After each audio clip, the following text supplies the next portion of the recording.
Good morning, everyone. So, in this lecture I have divided into two parts. First part focuses on the merits and demerits of fixed income securities.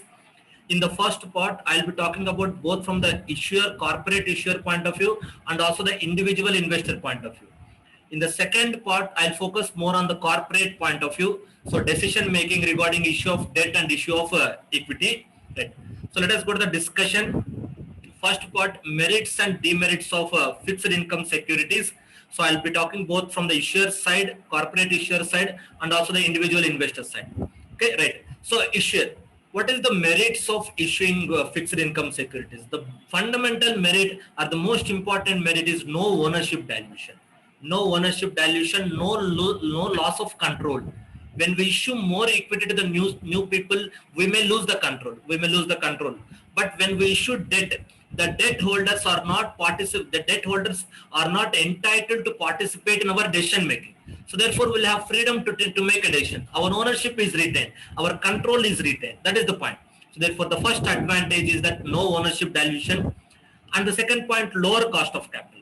Compared to equity, cost of capital on debt is less, because debt is lower risk to the investor. Therefore investor expectations will be less. Lesser investor expectations result into lower cost of capital to the company. Okay, right. Next, so those are the 2 points: ownership dilution, lower cost of capital. Next, demerits, contractual commitments. In case of common shares or equity shares, no contractual commitments. If I get the profits, I'll pay the dividend. If I don't get the profits, I don't have any obligation to pay.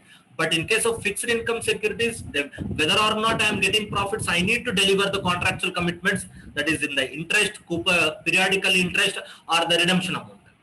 Next, bankruptcy risk. If I am unable to meet my periodical commitments, my business is forced to shut down.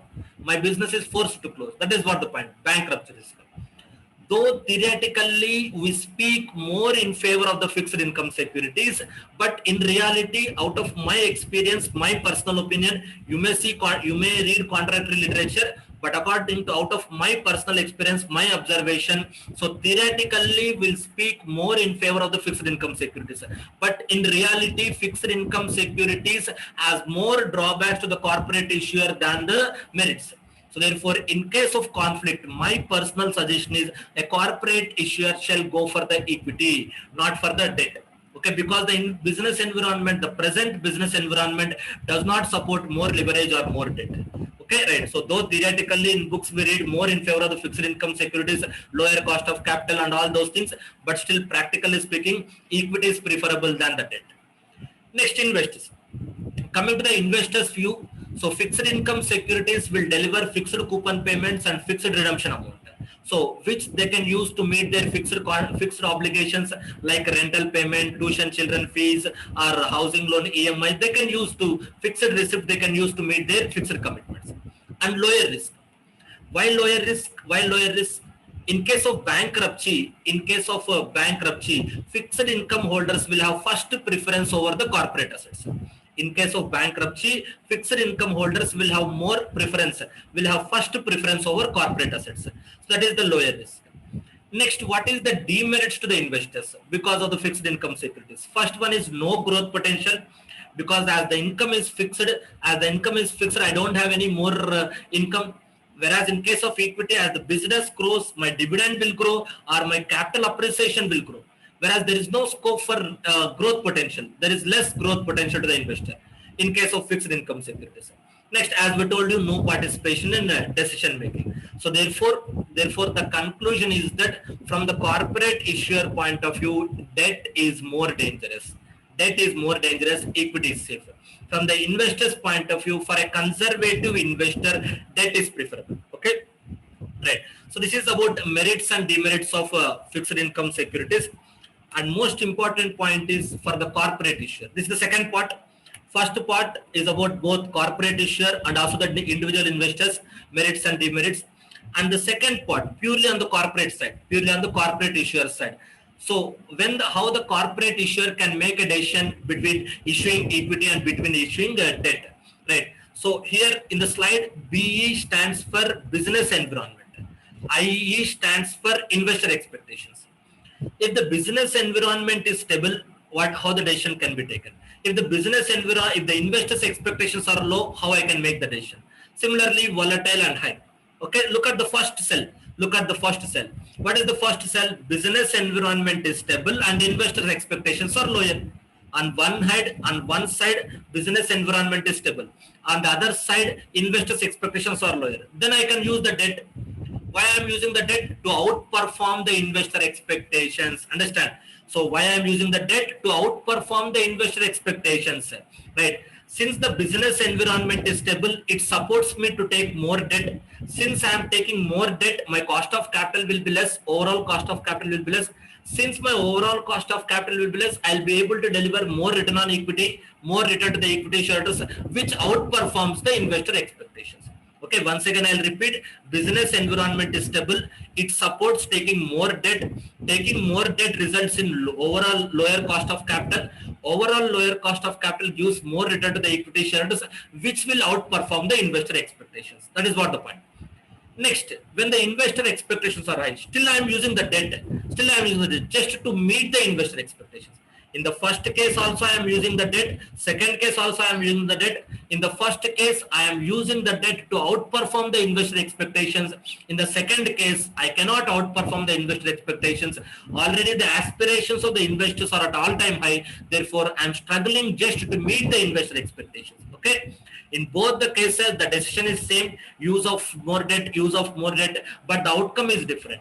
When the investor expectations are lower, I am able to outperform the investor expectations.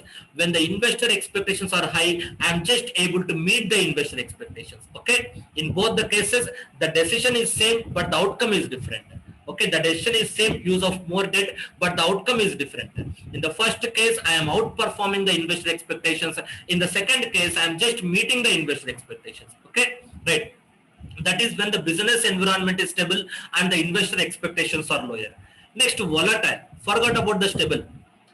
Now, according to me, stable is a word restricted to the dictionary.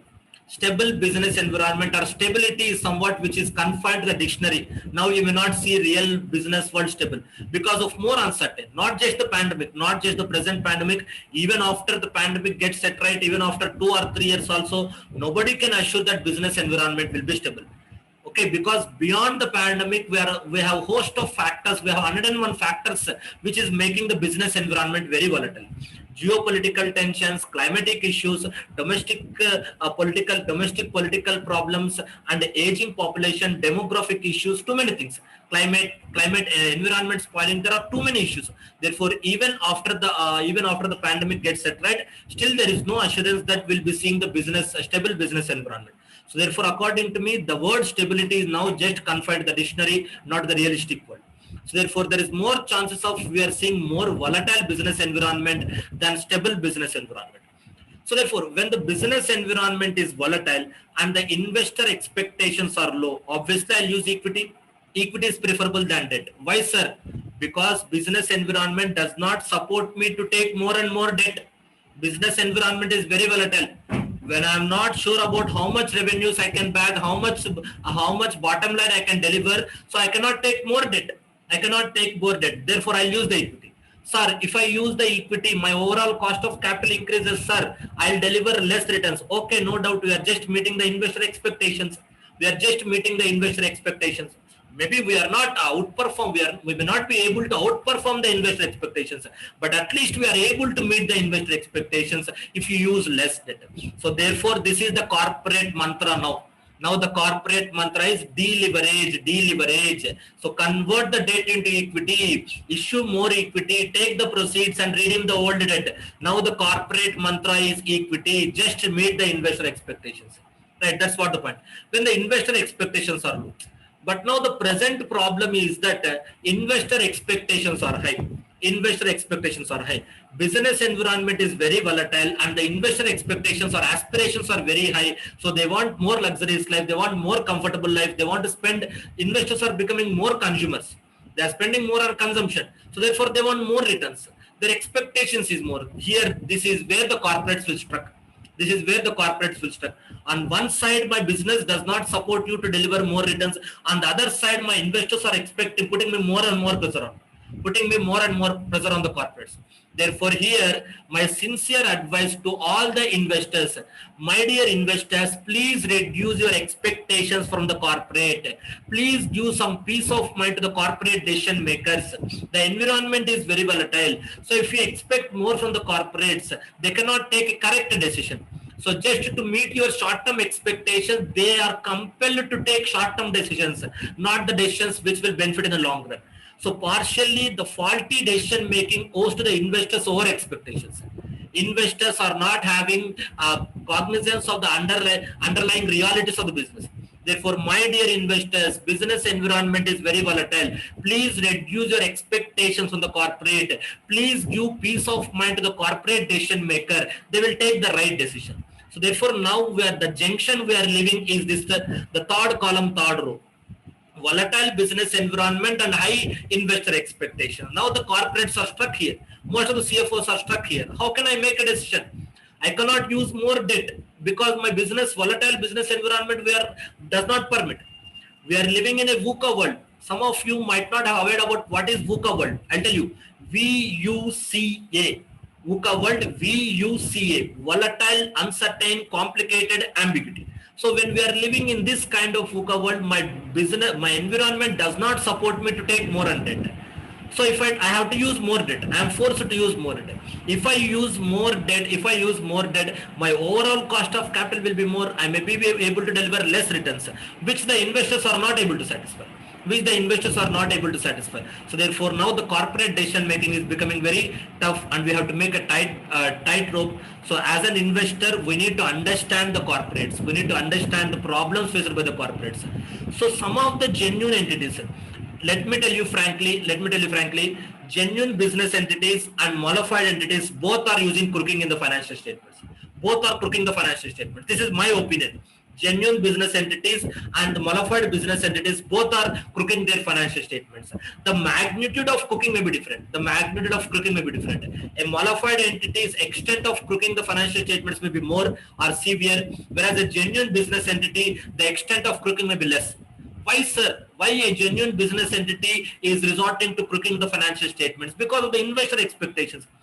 If I obtain 100 rupees profit because of very competitive environment, and if the investors are satisfied with the 100 rupees profit, then why I should show 120 rupees profit if the investors are satisfied with 120? I am very genuine business entity. I obtain 100 rupees, but still I am doing some crooking. Not 200, but still at least 120. I am crooking the financial statements. I am showing 120 rupees profit. Why, sir? Only because of the investor expectations. Therefore, to some extent, investors has a role in the corporate financial crooking because of their over expectations.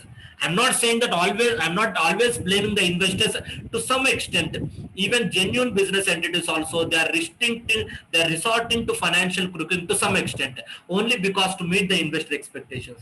Therefore, if you understand the business reality, then we can see more and more genuine companies. Okay, that's it. Thanks, Mark. Thanks you one and all.